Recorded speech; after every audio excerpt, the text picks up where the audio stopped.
मतं चोरी होत आहे असा आता आरोप देखील मंत्र्यांनी देखील केलेला आहे. एकीकडे राज ठाकरे सांगितलं की जर तपास केला की 10-12 वर्षाचा सगळा खेळ उघडा होईल. मात्र आज रोखोक मध्ये देखील तुम्ही निशाणा साधताय मोदी आणि अमित शहावर. एका वाटतं येणाऱ्या काळात निपटारा होईल काय मत तुमचं? 100% होईल. मला असं वाटतं की विधानसभा निवडणुकीनंतर जे निकाल लागले तेव्हाही मनसे प्रमुख राज ठाकरे यांनी हा विषय समोर आणला की मतं गेली कुठे. मतं गेली कुठे हा तेव्हाही त्यांनी प्रश्न विचारला, आम्ही विचारला, काँग्रेसने विचारला. आता isakal.com आहे देशातील नंबर 1 ची मराठी न्यूज वेबसाईट. प्रत्येक अपडेटसाठी isakal.com ला नक्की भेट द्या. महाराष्ट्रात राष्ट्रवादी काँग्रेसने विचारला. इतकंच काय, संविधानाचे निर्माते डॉक्टर बाबासाहेब आंबेडकर त्यांचे नातू ॲडव्होकेट प्रकाश आंबेडकर यांनी सुद्धा हा प्रश्न विचारला. ते कोर्टात गेले. जेव्हा एखाद्या राज्यातले सर्व पक्ष एकत्र येऊन हा प्रश्न विचारतात तेव्हा त्या प्रश्नाचं गांभीर्य समजून घेतलं पाहिजे. मतं गेली कुठे महाराष्ट्रातली हा प्रश्न आजही कायम आहे. 8 महिन्यांनंतर भले देवेंद्र फडणवीस किंवा त्यांच्याबरोबरच्या त्यांच्या टोळीतले लोक जनतेने आम्हाला कौल दिला वगैरे सांगत असले तर ते खोटं बोलतात. जनतेनं यांना कौल दिला नाही आणि मतं चोरली.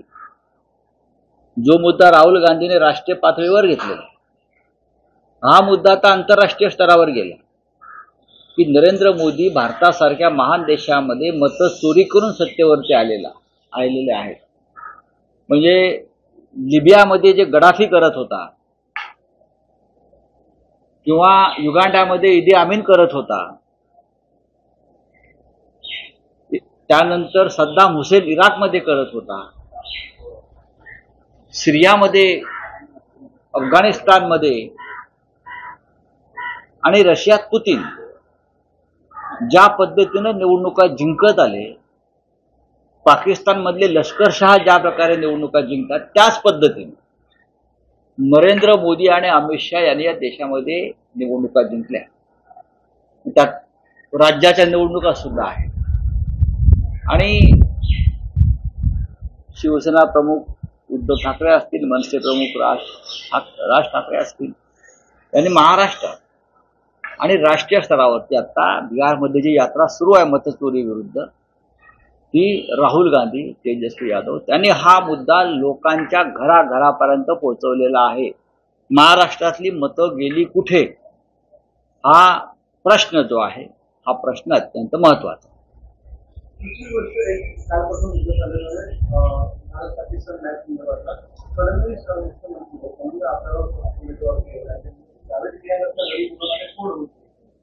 आम्ही बोलावलं ना.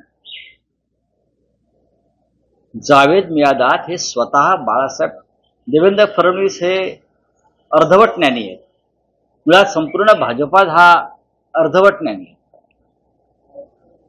त्यांच्या गुडघ्यात सुद्धा मेंदू नाही. भाजपच्या काही लोकांच्या गुडघ्यात मेंदू असतो, तो गुडघ्यात सुद्धा नाही.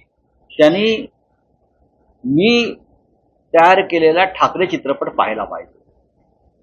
त्यांनी बाळासाहेब ठाकरे माननीय हिंदू हृदय सम्राट यांच्या त्या काळातल्या मुलाखती समजून घ्यायला पाहिजे. ते पुस्तक जे आहे एकवचनी, त्यात बाळासाहेबांनी भूमिका स्पष्ट मांडली. दिलीप वेंगसरकर, क्रिकेटपटू दिलीप वेंगसरकर हे जावेद मियादादला घेऊन अचानक मातोश्रीवर आले. आणि जावेद मियादाद का आले होते? बाळासाहेबांना विनंती करण्यासाठी आले. काय विनंती करायला आले होते? की भारत पाकिस्तान क्रिकेट मॅचेसला विरोध करू नका, पुन्हा मॅचेस सुरू करा. बाळासाहेबांनी तोंडावर काय सांगितलं? काय सांगितलं?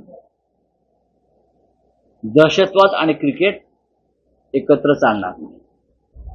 टेररिझम अँड क्रिकेट ते एकत्र चालणार नाही. जोपर्यंत काश्मीरमध्ये पाकिस्तानचा रक्तपात जो सुरू आहे तो थांबत नाही तोपर्यंत मी भारत पाकिस्तान क्रिकेटला परवानगी देणार नाही. मिस्टर फडणवीस, तुमच्या नरेंद्र मोदी सारखं शेपूट नाही घातलं बाळासाहेबांना. प्रेसिडेंट ट्रम्प समोर किंवा पाकिस्तान समोर किंवा चीन समोर. ऑपरेशन सिंधूच्या वेळेला काय म्हणाले मोदीजी? रक्त आणि पाणी एकत्र चालणार, वाहणार नाही. आणि आता क्रिकेट चालतंय. बाळासाहेबांनी तोंडाला सांगितले मी आजातला, चाय पिया और निकल जाओ. तू या घरात पाहुणा म्हणून आलाय, आज चहा प्यायचा बरं का, आणि निघून जायचं. हे तुम्ही दिलीप वंसकरांना विचारू शकता काय झालं ते. देवेंद्र फडणवीस हे खरोखर राष्ट्रभक्त आणि हिंदुत्ववादी वगैरे असतील आणि महाराष्ट्रातल्या ज्या महिलांनी आपलं कुंकू पुसलं त्या कुंकवाची जरा कदर असेल तर ते अशी विधानं करणार नाहीत. जावेद मियादाद अरे सोड ना, आताच बोला हो. तो आरसा आहे, तुम्ही आरशाची फॅक्टरी काढली आहे ना बेल्जियमला जाऊन. बेल्जियमला चांगले आरसे मिळतात. आरशाची फॅक्टरी यांची आहे ना भाजपल्यांची. पहा नागडे दिसाल तुम्ही त्याच्यामध्ये, त्यांचा आरसा आहे. पहा तुम्ही नागडे दिसाल सुद्धा, नागडे पाहाल. काय सांगताय तुम्ही? पाकिस्तान बरोबर क्रिकेटला तुमचा पाठिंबा आहे का एवढं सांगा, होय की नाही. ते फालतू जावेद मियादाद कोण वासिम अक्रम विक्रम बोलू नका. शेपूट घातल्या भारतीय जनता पक्षाने पाकड्यांसमोर पैशासाठी. हे काय तुम्ही कोणाची तरफदारी करताय? देवेंद्र फडणवीस कोणाच्या? लाडक्या बहिणींना काल काहीतरी राख्या बांधून घेतात. ज्यांनी 26 महिलांनी कुंकू पुसलं त्या तुमच्या लाडक्या बहिणी नाहीत? बेळगावमध्ये भारतीय जनता पक्षामध्ये खोटेपणाची फॅक्टरी. जावेद मियादादचा विषय किती वर्ष काढताय? आताच बोलाव. पंडित नेहरू काढताय 60 वर्षापासून, जावेद मियादाद काढतायत 40 वर्षापासून. स्वतःच बोला. स्वतः तुम्ही उघडे नागडे पडलेले आहेत ते पहा.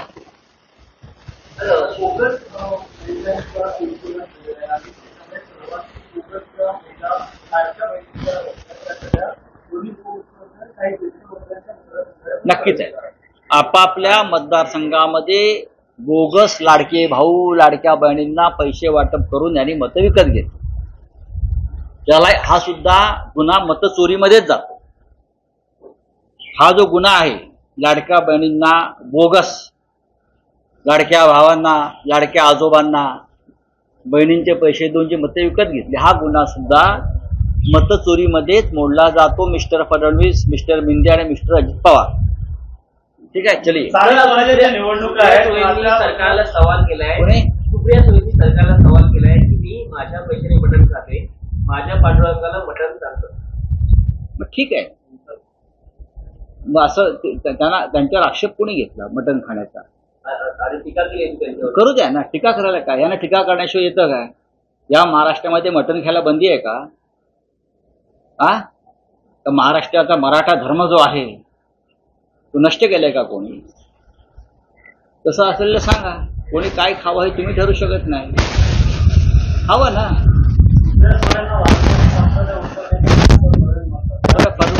तुम्ही चोरून काय खाता ते मला माहिती आहे. फडणवीस का शाकाहारी आहेत का? आम्हाला माहित नाही फडणवीस काय खातात. कशाला खाण्यापिण्यावर जात आहे? खाण्यावर जा. स्वतः काय खाताय? मटन चिकन का महाग झाले मार्केटला? आम्ही खातो म्हणून नाही. जे कालपर्यंत खात नव्हते तेच जाऊन रांग लावून घेत आहेत तिथे.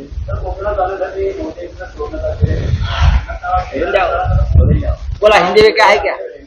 बाळासाहेब थोरात यांना एकाने धमकी दिली. झाला विषय तो. बोला. अध्यात्माचा विषय आहे. काही लोक अध्यात्मामध्ये काही गुंड आणि माफिया शिरलेले आहेत बरं. काही महाराष्ट्राची परंपरा नाही. जो प्रकार बाळासाहेब थोरांच्या बाबतीत घडलाय त्याचा धिक्कार करावा थोडा. याचा धिक्कार राज्याच्या मुख्यमंत्र्यांनी केला पाहिजे. याचा अरे सोडून द्यावं. कोण हे गुंड माफिया अध्यात्मात शिरतात देण्याची भाषा करतात? काय त्याचे प्रश्न विचारताय? राज ठाकरे जी ने ये मुद्दा पहले भी उठाया है जब चुनाव के नतीजे आए. ये वोट चोरी का मुद्दा महाराष्ट्र में 8 महीने से हम लोग उसके ऊपर सवाल जवाब कर रहे हैं. उद्धव ठाकरे जी ने ये मुद्दा उठाया, राज ठाकरे जी ने उठाया, शरद पवार साहब ने उठाया, कांग्रेस ने उठाया. देवेंद्र फडणवीस की सरकार इस प्रकार के वोट चोरी से ही सत्ता में आई है. हमारे वोट कहाँ गए ये सवाल राज ठाकरे ने पूछा था. ये सवाल हमने भी पूछा कि हमको जो वोट लोगों ने डाल दिए हैं, लोग कहते हैं वो वोट कहाँ चोरी हो गए। अब ये चोरी का मुद्दा राहुल गांधी जी ने राष्ट्रीय स्तर पर उठाया है और अंतर्राष्ट्रीय स्तर पर जा रहा है। किस तरह से नरेंद्र मोदी, अमित शाह लोकतंत्र की हत्या करके सत्ता पर बैठे, जैसे लिबिया में हो गया, इराक में होता है, सीरिया में होता है, अफगानिस्तान में होता है, युगांडा में इदी अमीन ने किया, उसी तरह से नरेंद्र मोदी, अमित शाह हिंदुस्तान में वोट चोरी, लोकतंत्र की हत्या करके सत्ता में बैठे। Thank you. देश विदेशातील प्रत्येक घडामोडींचे लाईव्ह अपडेट मिळवण्यासाठी आता साम टीव्हीच्या सर्व सोशल मीडिया प्लॅटफॉर्मला लाईक, फॉलो आणि सबस्क्राईब करा। तसंच सर्व नोटिफिकेशनसाठी बेल आयकॉन प्रेस करायला विसरू नका।